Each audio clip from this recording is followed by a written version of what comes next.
Hello दोस्तों, आपका अपने चैनल होम्योटेक विद एसपीवाई में आपका स्वागत है। मैं सत्यनारायण यादव जेई जो कि आपको अपने चैनल में स्वागत करता हूं। और दोस्तों, अगर आप नए हैं और अभी तक चैनल को सब्सक्राइब नहीं किए तो सब्सक्राइब कर लीजिएगा, जिससे कि आपको वन डे कॉम्पिटिटिव एग्जाम से रिलेटेड जानकारियां मिलती रहेंगी। बिना किसी देरी के हम लोग क्वेश्चन स्टार्ट करते हैं।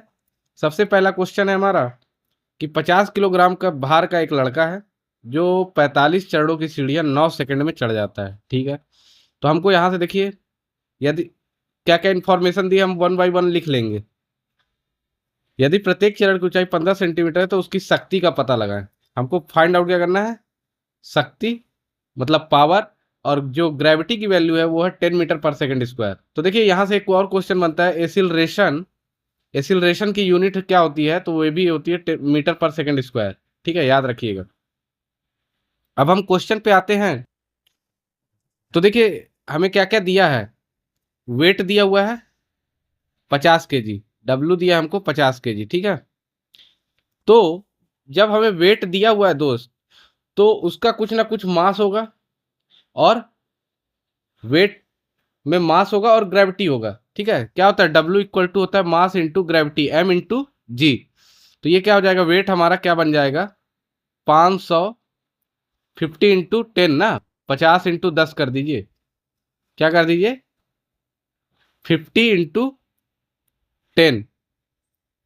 ये क्या बन जाएगा हमारा, वेट बन जाएगा। Weight W equal to M into G होता है। ठीक है, तो ये हो जाएगा 500 न्यूटन। ठीक है, तो वेट हमारा हो गया 500 न्यूटन। अब देखो और क्वेश्चन में क्या दिया हुआ, टाइम दिया हुआ है 9 सेकेंड, टी इक्वल टू दिया हुआ है 9 सेकेंड। टी हमारा 9 सेकेंड दिया हुआ है। देन उसके बाद हमको और क्या गिवन है क्वेश्चन में, 45 चरण और ऊंचाई जो है 15 सेंटीमीटर है। तो हाइट जो हो जाएगी टोटल मेरे दोस्त, एच बराबर 45 इंटू 15 कर दीजिए। तो करेंगे तो 15 पना 75 की 5, हासिल आई 7, 15 चौके 60 और 7 67, 67। तो 675 सेंटीमीटर हुआ हुआ। अब इसको हम लोग कर लेते हैं मीटर में कन्वर्ट। तो इसको मीटर में कन्वर्ट कर लेंगे तो ये हो जाएगा 6.75 मीटर। अब हमें देखिए 500 न्यूटन का वेट हो गया, और जो हाइट है वो 6.7 मीटर हो गई।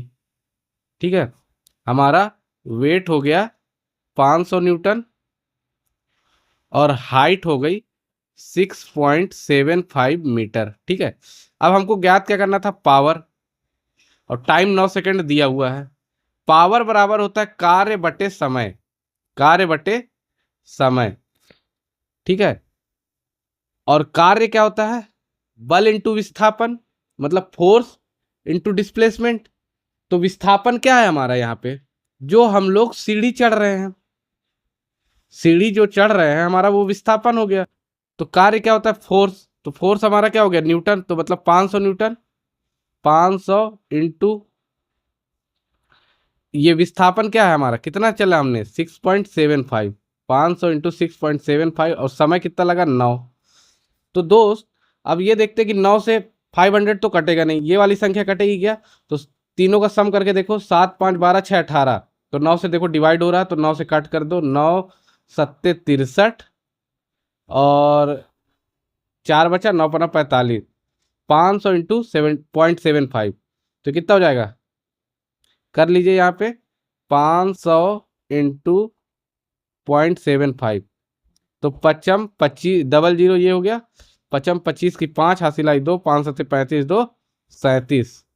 तो 2 अंक के बाद पॉइंट था, तो यहाँ पे 2 अंक के बाद पॉइंट लगा दीजिए, तो 375 वाट इसका सही आंसर होगा।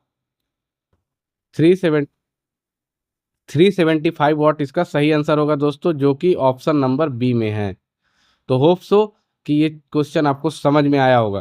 तो देखो इस पे हमको सबसे पहले क्या पता होना चाहिए कि शक्ति बराबर क्या होता है, तो पावर बराबर होता है हमारा कार्य बटे समय, कार्य बटे समय। ठीक है, हमको ये पता होना चाहिए। और कार्य क्या होता है, तो फोर्स इंटू डिस्प्लेसमेंट, है ना। किसी भी कार्य में जो बल लगा और जो विस्थापन हुआ उसको हम लोग बोलते हैं कार्य बोलते हैं। ठीक है, कार्य। तो इसे याद रखिएगा तो आपका क्वेश्चन सॉल्व हो जाएगा बहुत ही इजीली तरीके से। तो इसका सॉल्यूशन भी आप लोग देख सकते हैं। देखिए पहले इसने हाइट को कन्वर्ट किया है, देन वेट को, फिर कार्य। देखिए ऐसे भी कर सकते हो आप लोग, ठीक है। नेक्स्ट क्वेश्चन देखेंगे हम लोग। नेक्स्ट क्वेश्चन दोस्तों, एक 10 किलोग्राम का पिंड 4 मीटर की ऊंचाई से गिरता है, उस पर लगने वाले गुरुत्वाकर्षण बल द्वारा किए गए कार्य की गणना कीजिए। ठीक है, देखो यहाँ पे कोई पिंड है और यहाँ से यहाँ तक की हाइट क्या दी हुई है, 4 मीटर दी हुई है, ठीक है। ये कोई पिंड है, 10 किलोग्राम का है, 10 kg का पिंड है। फिर क्या बोल रहा है हम, कि जब वो 4 मीटर की ऊंचाई से गिरता है तो यहाँ पे कुछ ग्रेविटी भी काम कर रही होगी, गुरुत्वाकर्षण बल जिसको बोलते हैं हम लोग। तो उसके द्वारा किए गए कार्य की गणना कीजिए। तो जी की वैल्यू हमको पता है दोस्तों, यहाँ पे दी हुई है हालांकि 10। वैसे क्या होती है, 9.8 मीटर पर सेकेंड स्क्वायर। यहाँ पे हालांकि हमको कैलकुलेशन के लिए 10 दे दिया है, बहुत अच्छी बात है। तो ये हमारा क्वेश्चन था। अब हमें यहाँ पे बताना क्या है, कि लगने वाले गुरुत्वाकर्षण बल द्वारा किए गए कार्य की गणना कीजिए, कार्य बताना है। तो हमको कार्य पता है कि क्या होता है, force into displacement. Force into displacement का कितने का हुआ। तो सबसे पहले हमको फोर्स निकालना है। तो मास देखो हमको दिया हुआ है और ग्रेविटी यहाँ पे दिया हुआ है। तो हम यहाँ से F = force equal to mass into gravity लगा देते हैं। तो क्या हो जाएगा, 10 × 10 कितना हो जाएगा, 10 × 10 हो जाएगा हमारा 100 न्यूटन। फोर्स की यूनिट न्यूटन, फोर्स की यूनिट न्यूटन, याद रखिएगा, ठीक है। अब हमसे लेकिन पूछा क्या क्या है, फोर्स पूछा है नहीं, कार्य पूछा है हमसे, कार्य। तो हमको पता है कार्य क्या होता है, कार्य बराबर होता है कार्य पूछा है W, कार्य होता है W, फोर्स इंटू डिस्प्लेसमेंट, दूरी जो हमने तय की। तो कितने की, 100 न्यूटन का फोर्स था और दूरी क्या थी हमारी, 4। तो हमारा क्या हो जाएगा, 100 × 4 400। तो 400 इसमें किसमें है, ए नंबर में। तो इसका सही आंसर क्या हो जाएगा दोस्तों, 400 जूल। नेक्स्ट क्वेश्चन हमारा, निम्न में से कौन सी भौतिक भाषा किए गए कार्य को मापती है। तो दोस्तों हमको पता है कि कार्य जो है वो हमारा पावर है, तो उसको हम लोग शक्ति से मेजर करते हैं, है ना। तो ये ऑप्शन दोस्तों बहुत ही बेहतरीन क्वेश्चन है। एक वस्तु 4 मीटर पर सेकंड के एक समान वेग के साथ आगे बढ़ रहा है, जिसकी गतिशील ऊर्जा 120 जूल है, गतिशील ऊर्जा, ठीक है। 120 है, वस्तु का द्रव्यमान खोजे। तो देखो हमको क्या क्या गिवन है क्वेश्चन में, सबसे पहले ये देखते हैं। क्वेश्चन को हमने अच्छे से रीड कर लिया। अब देखो, एक वस्तु एक समान वेग, क्या है वेग, 4 मीटर पर सेकंड, तो वेलोसिटी हो गई हमारी 4 मीटर पर सेकंड, ठीक है। फिर आगे बढ़ रहा है, जिसकी गतिशील ऊर्जा, काइनेटिक एनर्जी कितना है, काइनेटिक एनर्जी है हमारा 120 जूल। अब यहाँ पे अगर हम तब फंस जाएंगे जब हमको काइनेटिक एनर्जी का फॉर्मूला ना पता हो। तो काइनेटिक एनर्जी का फॉर्मूला होता है दोस्तों ½ mv²। क्या होता है, ½ mv², 1/2 mv²। Kinetic energy equal to क्या होता है, ½ mv², ठीक है। याद कर लीजिएगा, एकदम क्वेश्चन आता ही आता है। तो अब हम यहाँ से सॉल्व कर लेंगे कि काइनेटिक एनर्जी इक्वल टू होता है ½ mv²। तो ये इधर चला जाएगा, 2 times of kinetic energy equal to mv²। तो v की तो वैल्यू हमको पता है, हमको m फाइंड आउट करना है। तो क्या हो जाएगा, 2 काइनेटिक एनर्जी अपॉन v² हो जाएगा। तो यहाँ से क्या हो गया, m बराबर 2ke/v²। तो यहाँ से 2, और काइनेटिक एनर्जी कितना दिया हुआ है, 120, है ना, बट्टे v की वैल्यू, वेलोसिटी कितनी थी, 4 मीटर पर सेकेंड, वेलोसिटी कितनी थी, 4 मीटर पर सेकेंड, ठीक है। तो यहाँ से 4 × 4 हो जाएगा 16। तो 2 से कट कर दो 8, 4 से कट कर दो तो 4×3 = 12, 0, 4×2 = 8, तो 2 से कट करो तो ये हो जाएगा 15। तो इसका जो 15 kg इसका दोस्तों सही आंसर होगा, ए नंबर। होप सो क्लियर होगा। देखो यहाँ पे क्या करना था, पहले काइनेटिक एनर्जी हमको पता होना चाहिए, ½ mv² होता है। और यहाँ से हमको मास की वैल्यू पता करनी थी, वेलोसिटी हमको गिवन थी 4 मीटर पर सेकेंड स्क्वायर, 4 मीटर पर सेकेंड, सॉरी। दोस्तों ये थोड़ा सा मुझे तो नॉर्मल क्वेश्चन लग रहा है। ऊर्जा में दो प्रकार की होती हैं। तो देखो क्या लिखा है, यांत्रिक ऊर्जा जो मैकेनिकल एनर्जी होती है ना, यांत्रिक ऊर्जा मैकेनिकल एनर्जी दो टाइप की होती है, एक स्थितिज ऊर्जा और दूसरा गतिज ऊर्जा, स्टैटिक एनर्जी और काइनेटिक एनर्जी। स्थितिज ऊर्जा और गतिज ऊर्जा, याद रखें।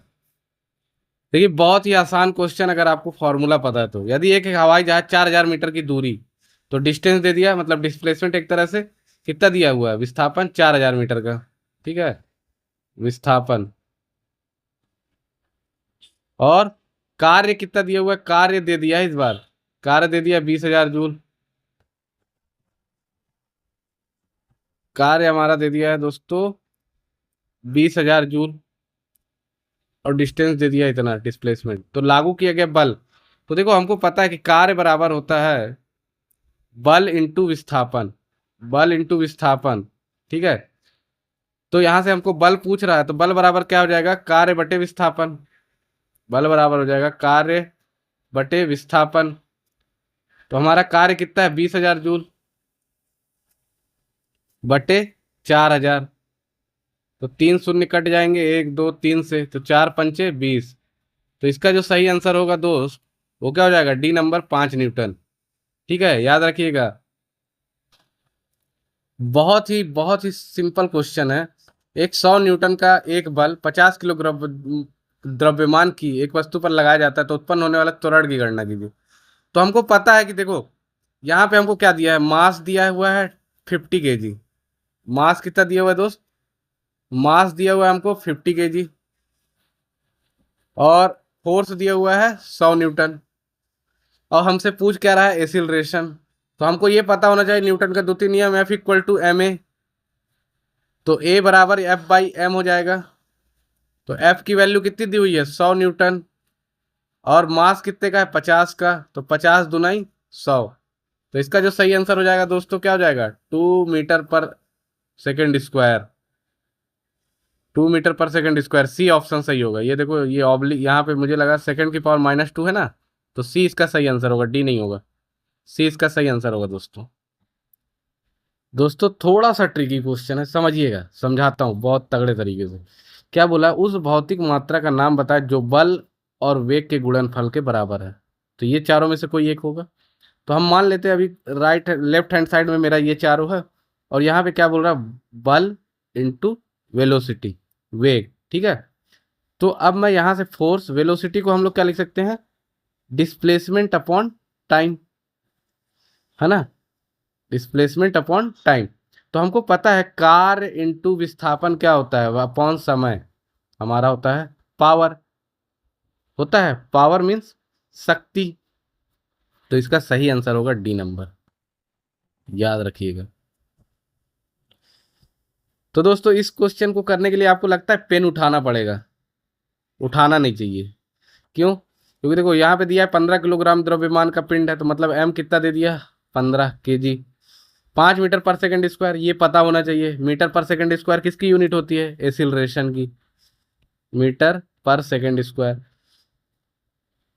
कार्यान्वित बल, बल क्या होता है, एफ बराबर एम इंटू ए।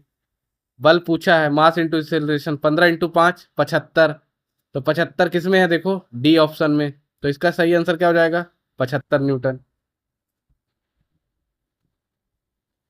दोस्तों इस क्वेश्चन में देखिए, निम्नलिखित में कौन सा ऊर्जा सदैव धनात्मक होती है।